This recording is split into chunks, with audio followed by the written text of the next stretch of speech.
مفتہ صاحب آپ سے جاننا چاہوں گا، یہ ایک فارن پالیسی کا چیلنج ہے، لیکن اس کے لیے کیا اسٹریٹجی ہونی چاہیے؟ شکریہ ندیم بھائی، اور السلام عرض کرتا ہوں میں شبلی فراز کے خدمت میں بھی۔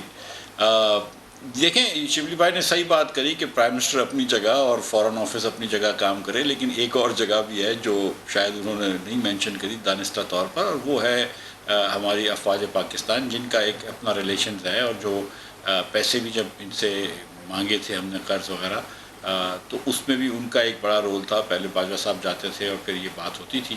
تو آئی تھنک کہ اگر افیکٹو ڈپلومیسی کرنی، جیسے آپ کو پتہ ہے چین کے اندر جب رزاق داؤد صاحب نے اسٹیٹمنٹ وغیرہ دے دیے تھے کہ ہم سی پیک رکوا دیں گے، دوسری چیزیں ہوئی تھیں، تو وہ بھی باجوہ صاحب نے جا کے مسئلہ سلجھایا تھا۔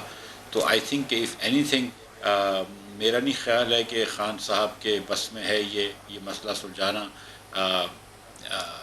میرا خیال ہے کہ دوسرے جو اسٹیٹ کے حصے دار ہیں شاید ان کو جا کے یہ سلجھانا ہوگا مسئلہ، کیونکہ یہ مسئلہ تھوڑا سا اس گورنمنٹ سے زیادہ پیچیدہ ہو گیا ہے۔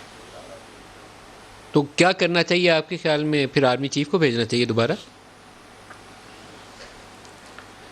مطلب یہ میں اس حکومت کو مشورہ دینے سے تو قاصر ہوں، لیکن میں یہ سمجھتا ہوں کہ اگر اس کا کوئی سلوشن نکلے گا تو وہ تبھی نکلے گا جب دوسرے ادارے بھی اس میں شامل ہو جائیں گے، اور آئی ایم شیور کہ وہ گفتگو کر رہے ہوں گے، اور جو شاہ محمود صاحب نے کہا تھا اس کو پھر نہ عمران خان صاحب نے اس بات کو واپس لیا، یا کوئی اس پہ کوئی ایسا حکومت کا وہ آیا۔ فارن آفس نے تو کہا کہ آپ مس انٹرپریٹ کر دیا، لیکن وہ تو ایسی سی بات ہوتی ہے، لیکن صحیح طریقے سے اگر وہ بات کر لیتے، شاید فون وغیرہ پہ بات ہو جاتی تو بہتر ہو جاتا۔ باجوہ صاحب نے اس کے بعد ٹرائی تو کی ہے، لیکن اوبویسلی وہ کہا بھی تھا، اس کے پیچھے بھی کچھ عناصر تھے۔ آپ کو پتہ ہے کہ پاکستان کے اب دوست کم ہیں دنیا میں، تو جو دوست ہیں چین، سعودی عرب وغیرہ، ان سے بنا کے رکھنی چاہیے۔ اگر ہم کچھ شفٹ کر رہے ہیں فارن پالیسی کا، اگر ہم سی پیک سے دور جا رہے ہیں، دوسرے ممالک سے دور جا رہے ہیں، تو دیٹس اے ڈفرینٹ تھنگ۔